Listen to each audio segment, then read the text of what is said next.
माताएं इशारा कर रही है। किसको क्रोध आता है? आप बोलेंगे पति को पति बोलता है पत्नी को, पर ईमानदारी की बात बताएं ना माताओं, पतियों के भीतर इतना क्रोध नहीं रहता, शांत प्रवृत्ति के रहते हैं। दिक्कत आप लोगों की है, जरा सी देर में तुम्हारे मन का काम नहीं हो तो तुरंत कमला देवी से बिमला देवी बन जाती है, तुरंत उसी पल जरा सी। एक पति और पत्नी का झगड़ा हुआ और पति पत्नी का झगड़ा हुआ और पत्नी ने चिल्लाकर जवाब में दे दिया, तुम तो जानवर हो। अब लड़ाई होती कि नहीं होती इतनी बड़ी बात पे? तुम तो जानवर हो। पति मुस्कुराकर बोला, तू बिल्कुल सही बोली है, तू मेरी जान में तेरा वर। गलत कहा बोली? इतना बोलना था तो पत्नी कह रही है मैं तुम्हारे लिए चाय बना के लाती, तुरंत लड़ाई समाप्त, क्रोध गया।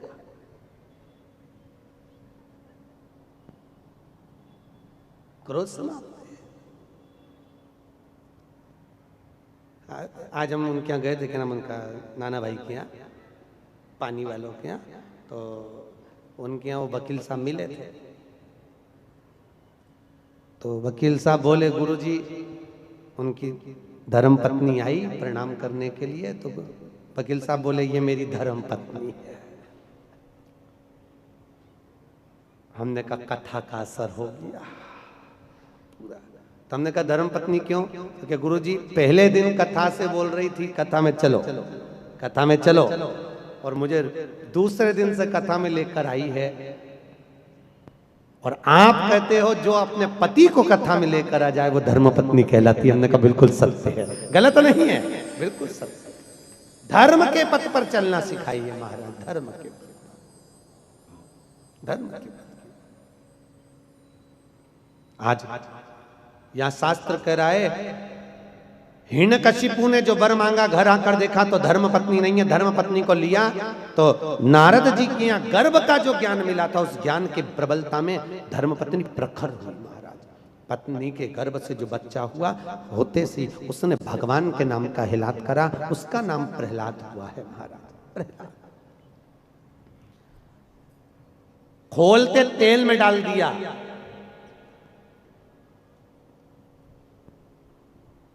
पर्वत पे से नीचे फिगवा दिया, समुद्र के अंदर डलवा दिया, तो भी प्रहलाद नहीं मरा। आखिरी में हिरण्यकशिपु ने अपनी बहन को बुलवाया। क्या नाम था उसकी बहन का? जम के बोलो जरा। होलिका। कौन से महाराज ने बताया कि हिरण्यकशिपु की बहन का नाम होलिका था? क्या नाम था? डूंडा। हिरण्यकशिपु की बहन का नाम था डूंडा। कौन थी ये प्रहलाद की? हिरण्यकशिपु की बहन, प्रहलाद की बुआ। आप में से कितनी बुआ बैठी है? बुआ कितनी है? सब बुआ हो ना? अरे बोलो तो, हो सब बुआ? तो बुआ ऐसी होती है कि अपने भतीजे को आग लगा दे? अरे बोलो तो, होती है ऐसी? नहीं। प्रहलाद को गोदी में लेकर डूंडा बैठ गई, उसके पास ब्रह्मा जी की दी हुई एक चादर थी। हिरण्यकशिपु ने कहा इसको ओढ़ कर बैठ जाना, तू जलेगी नहीं, तेरा भतीजा जल जाएगा। डूंडा चादर ओढ़ कर बैठी, प्रहलाद को गोदी में रखा, चारों तरफ से जब आग लगी डूंडा को लगा मेरा भतीजा जल जाएगा। डूंडा ने अपनी चादर उतार कर अपने भतीजे पे डाल दी, डूंडा खुद जल गई, अपने भतीजे को बचा लिया। ऐसी होती है बुआ जो देती है दुआ, बुआ कभी बद्दुआ नहीं देती महाराज। अगर उस दिन बुआ प्रहलाद को जला देती तो उसके बाद दुनिया में कोई भतीजा अपनी बुआ को नहीं पूछता। पर आज भी शादी में, ब्याह में, फंक्शन में सबसे पहले बुआ जी को बुलाया जाता है। आओ, बुआ को इसलिए बुलाते हैं क्योंकि उनने भतीजे की रक्षा करी थी। वो राक्षस कुल में जन्मी थी, राक्षस की बहन थी, पर मरते मरते अच्छा काम करके भगवान की होली, इसलिए हमारे यहाँ मनाई होली। परवारे करमाला वालों तुमने तो उसका नाम ही धर दिया होली। अच्छा काम करके भगवान की होली, इसलिए हमारे यहाँ होली का त्योहार मनाया। नाम था ढूंढा, इसलिए आज भी होली में मोटे मोटे लक्कड़ ढूंढ जलाए जाते हैं। पतली लकड़ियां नहीं, मोटे लक्कड़, मोटे ढूंढ जली।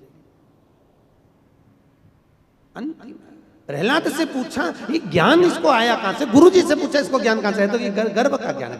गर्भ का ज्ञान कोई साधारण है क्या? गर्भित ज्ञान। प्रथम ज्ञान होता है गर्भ का ज्ञान। माता कहती हैं गर्भवती नारी को भजन करना चाहिए। कथा सुन, हम एक बार पंढरपुर में कथा करने आए थे, लगभग 17-18 साल पहले की बात होगी। कथा करने के लिए आए थे, माहेश्वरी भवन में कथा थी। अभी उस दिन हम लोग गए थे तो हम माहेश्वरी भवन में ठहरे थे महाराज। माहेश्वरी भवन में कथा थी, माहेश्वरी समाज ने कराई थी, सोमानी संगमनेर के उन्होंने कराई थी। कथा में एक बहू आकर बैठी, उसने कहा गुरु जी कल आप हमारे यहाँ आना। जैसे कई लोग कहते हैं ना हमारे यहाँ पधार, जो आज हम एक दो जगह गए तो आप हमारे यहाँ पधारना। हमने कहा ठीक है आएंगे दीदी, जरूर आएंगे। हम गए उनके यहाँ गए। उसने सेब कतर के रखे थे, काट के रखे थे। उनका एक लड़का था 12 साल का, वो सेब उठा के ले गया। उसने ड्राई फ्रूट्स ला कर रखे, काजू बादाम पिस्ता, वो पूरी की पूरी प्लेट लेके भाग गया। थोड़ी देर बाद उसकी माँ ने चांदी के गिलास में दूध भर कर रखा, वो गरम की गरम दूध ले जाकर गटर गटर पी गया। हमारे सामने आता और वो उठा के भाग जाता। हमने पूछा दीदी बोली गुरुजी आपका अपमान हो गया, मेरे लड़के ने सब खा गया, तुम्हारा अपमान हो गया। मैं तुम्हारे लिए ला रही थी और उठा के। हमने कहा जान दे अपमान तो चूल्हा में, पहले ये बता कि ये हुआ कैसे, ये बता ये कैसे, वो तो जान दे अपमान तो हुआ।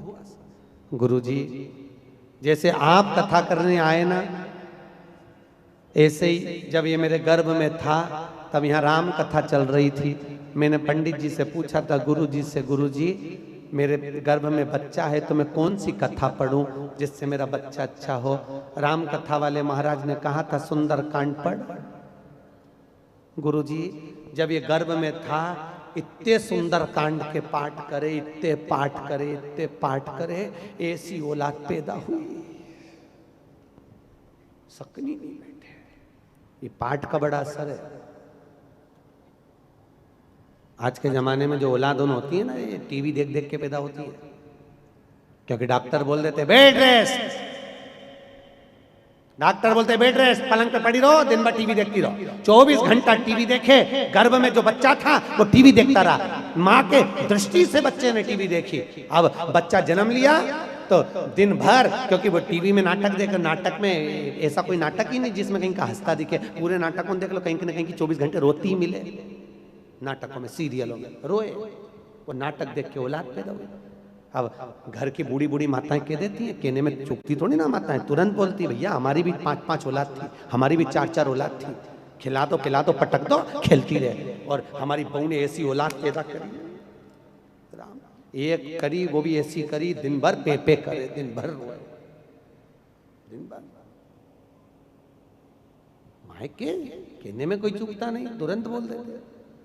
अब प्रहलाद गर्भित ज्ञान इतना प्रबल था। हिरण्यकशिपु ने पूछा क्या इस खंबे में तेरा भगवान है? हाँ खंबे में। खंबे पर गदा का प्रहार करा, टूट कर नीचे गिरा। नरसिंह भगवान प्रकट हो गए। नरसिंह भगवान प्रकट हुए और पहुंचकर हिरण्यकशिपु को पकड़कर ले जाकर देहली पर बैठकर न अंदर मरे न बाहर, देहली पर मारा, ना नीचे न ऊपर, जंघा पर मारा, न अस्त्र से न शस्त्र से, नख से फाड़ा, न दिन में न रात में, शाम के समय मारा, न नर से न पशु से, नरसिंह बनकर मारा, और न 12 महीने में मरे, इसलिए एक अधिक कर अधिक मास में मारा। कौन से महीने में? अधिक मास में।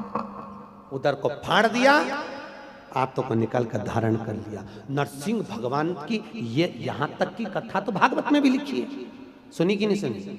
अरे बोलो तो, सुनी है ना? अब जो कथा वेद व्यास जी ने शिव महापुराण में लिखी वो आ रही है, सुनो ध्यान दो।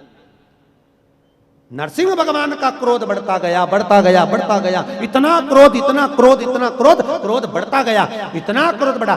नरसिंह भगवान इंद्र लोक में गए तो इंद्र का सिंहासन तोड़ दिया, ब्रह्मदेव क्या गए तो पुष्प तोड़ दिया, जहां जाते नरसिंह भगवान कुछ तोड़ फोड़ करके आते। लक्ष्मी जी भगवान शंकर के पास आई, लक्ष्मी जी ने विनती करी, नाथ मेरे पति को क्रोध आ रहा है, इनके क्रोध को शांत करिए, बहुत क्रोध है, शांत करो,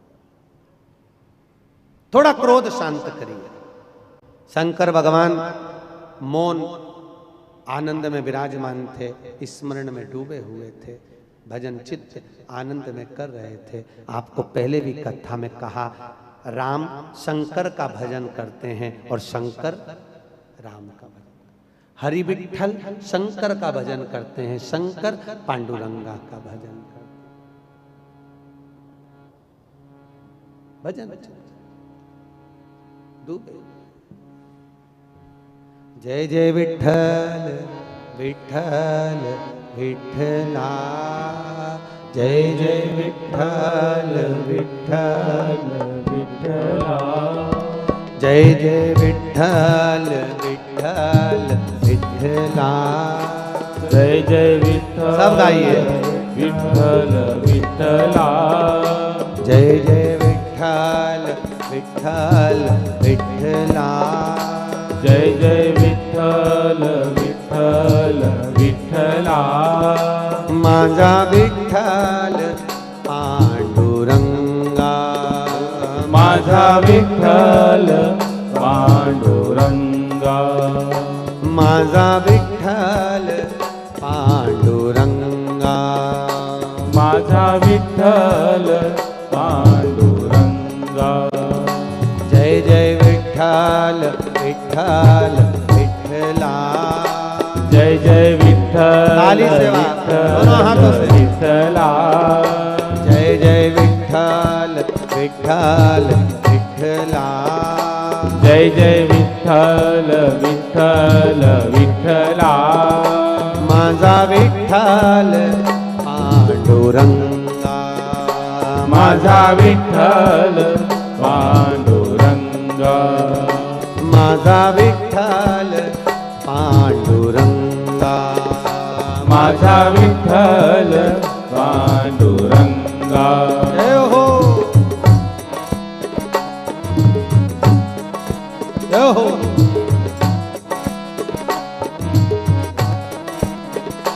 जय जय विठ्ठल विठ्ठल विठ्ठला, जय जय विठ्ठल विठ्ठल विठ्ठला, जय जय विठ्ठल विठ्ठल विठ्ठला, जय जय विठ्ठल विठ्ठल विठ्ठला, माझा विठ्ठल पांडुरंगा, माझा विठ्ठल पांडुरंगा, माझा विठ्ठल पांडुरंगा, माझा विठ्ठल पांडुरंगा, जय जय विठ्ठल विठ्ठल विठ्ठला, जय जय विठ्ठल विठ्ठल विठ्ठला, जय जय विठ्ठल विठ्ठल विठ्ठला, जय जय विठ्ठल विठ्ठल विठ्ठला, जय जय विठ्ठल विठ्ठल विठ्ठला, जय जय विठ्ठल विठ्ठल विठ्ठला, माझा विठ्ठल पांडुरंगा, माझा विठ्ठल पांडुरंगा, ओ माझा विठ्ठल पांडुरंगा, माझा विठ्ठल पांडुरंगा। जय हो।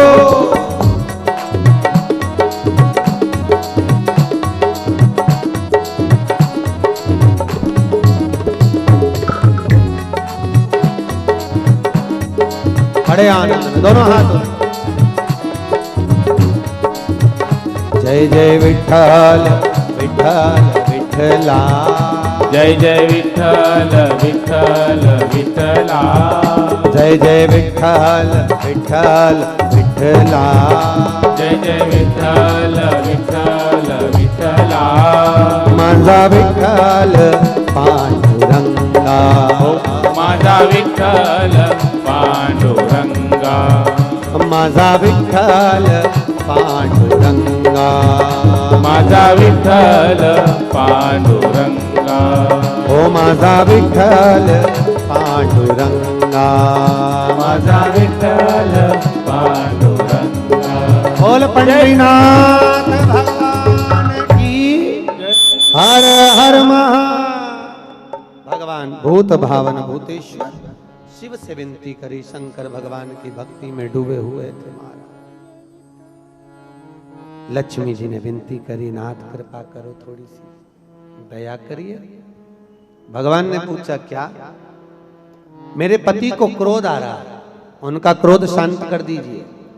शंकर भगवान ने सारे देवताओं को बुलाकर कहा, नरसिंह अवतार कोई साधारण सा अवतार नहीं है जिसका क्रोध शांत कर दिया।